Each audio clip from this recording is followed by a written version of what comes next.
ready to dive into something big. Today, it's the world of AI, which, let's be honest, can feel a little like it's trying to take over the world. Well, it's definitely leaped off the pages of science fiction and into our everyday lives, that's for sure. It's almost like it's become so ordinary most of us don't even notice it anymore. Which is exactly why we're tackling this now. Our listeners sent over a whole stack of articles from Voxon, all from September 23rd, 2024, and they're ready to get past the hype. No more buzzwords, just the need-to-know stuff about AI. And what could be more fundamental than starting at the very beginning? It's a lot older than people might think. Oh, tell me we're going way back. Like before the internet, before computers, before... Before all that, think ancient myths about, get this, robots, and even those fancy mechanical ducks from centuries ago. The desire to create something smarter, something more capable than ourselves, it's been around for ages. Okay, that's kind of mind-blowing. But fast forward a bit, and you've got true pioneers like Alan Turing.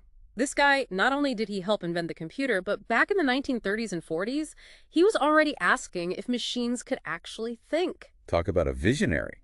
That single question sparked the entire field of artificial intelligence as we know it. And the even crazier thing, his Turing test, where you try to figure out if you're talking to a computer or a person, still debated like it was written yesterday. So we've got centuries of humans obsessing over this idea. But how does AI actually work? One of these Voxon articles breaks it down, and surprise, surprise, it's all about data. Data is the fuel, the lifeblood, the absolute key ingredient for AI. Imagine this AI as a master chef, right? Well, algorithms are the recipes, the step-by-step guides. But here's the catch. You can have the most amazing recipe in the world, but without the right ingredients. You're going to have a pretty sad-looking meal. Exactly. Data is that make-or-break ingredient for our AI chef. Okay, I'm loving this analogy. So we've got Chef AI, recipe in hand, and now mountains of data are being dumped in the kitchen. What happens next? How does our Chef AI actually use all that data? That's where the magic of machine learning comes in. It's how AI actually learns from all that data it's given. And here's the kicker. More often than not, the more good quality data you feed it, The better it gets at its job. you got it. Think of it like practice, but for AI. That makes sense, but it also makes me think about all the talk about biased algorithms.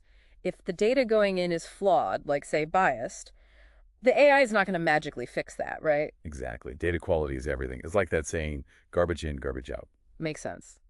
Now, so far we've been talking about AI as this one big thing, but this Voxon article, Understanding Types of Artificial Intelligence, Weak versus Strong AI, gets into how there are actually different types. And it's a really important distinction because not all AI is created equal. In one corner, you've got weak AI, amazing at specific tasks, but pretty useless outside of its lane. So kind of like a specialist. Exactly. Now, on the other side, you've got strong AI. This is the AI of the future, the stuff of sci-fi machines that can learn and adapt to anything. So weak AI, our specialist, strong AI, the ultimate multitasker. You got it. And that's where things get philosophically interesting. Can we even create a machine that truly thinks like a human? And if we can, what does that even mean? Okay, whoa, slow down. My brain's still trying to process all this. But there was this really cool example in the article that helped me understand the difference being Deep Blue, that chess-playing computer that beat chess grandmaster Garry Kasparov back in the 90s. Ah, Deep Blue, a classic example. Yeah. A major AI triumph. But at the end of the day, still weak AI. It could outmaneuver a chess grandmaster, sure, but ask it to make you a cup of coffee. Forget about it. So Deep Blue, amazing chess player, but not exactly making small talk at parties. Exactly. And that's why understanding these different types of AI is so important. It helps us understand where we are now and what we might be able to achieve in the future. Okay, so we've got our weak AI specialists and our strong AI all-rounders. But the article also mentions narrow AI. Is that just another way of saying weak AI? You're basically spot on. Think of narrow AI as just another way to describe the same concept. They're really good at specific things, but that's about it. Like a self-driving car, for example. It can navigate traffic and follow road rules way better than most humans I know. But can it tell you a joke? Not a chance. Gotcha. So narrow AI and weak AI, two sides of the same coin. Incredibly capable, but only in their own little world. Exactly. And it's understanding those limitations that gets really interesting when we start thinking about where AI fits into the bigger picture. Which I think is the perfect segue into the next part of our deep dive, exploring how AI is impacting our lives right now and what the future might hold. Speaking of the future, one of these Voxon articles makes it seem like AI could be the key to solving some pretty huge problems, like in healthcare. We're talking AI that could help doctors diagnose diseases way earlier or personalize treatments, like down to the individual. The possibilities are incredible when you think about it. AI revolutionizing healthcare. It's exciting. And that's not even the half of it. We could be talking about AI tackling things like climate change or Mm. figuring out how to feed a growing planet more efficiently even. Okay, now this is where I get really interested. AI composing symphonies, designing buildings, writing the next bestseller. Is that what we're talking about here? You're getting ahead of me a little. But you're right, the potential is huge. And it's not just about creating cool stuff. AI could help us solve some of the biggest problems we face as a species. But, and this is a big but, we also have to be aware of the potential downsides. Okay, so let's talk about those potential downsides. What are we talking about here?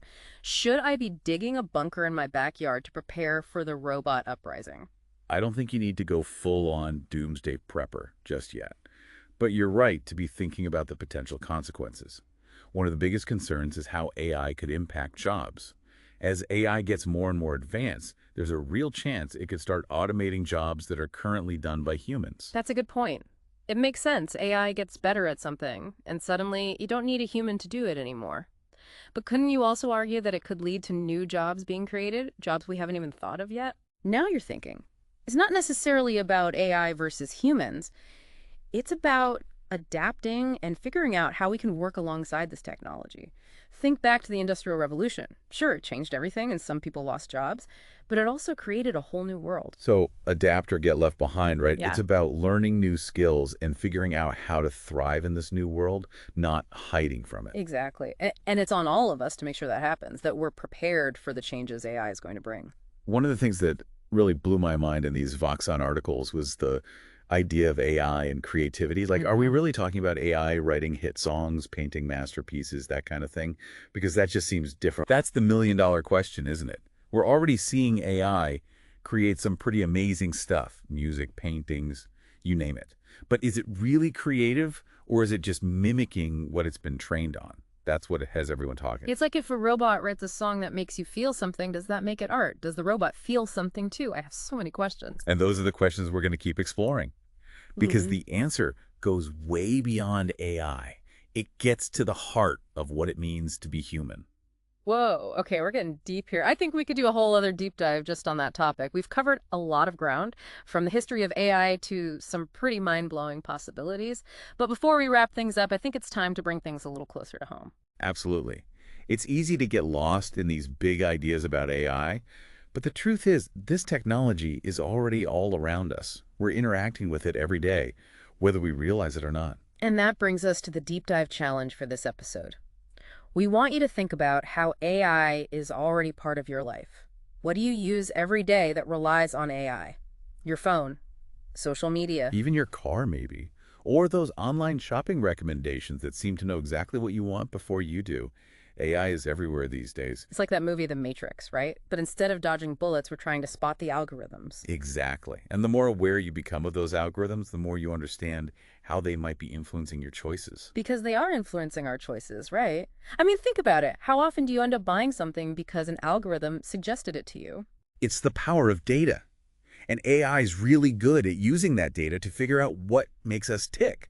Sometimes even better than we know ourselves. It's a little unnerving when you think about it, but like you said earlier, knowledge is power.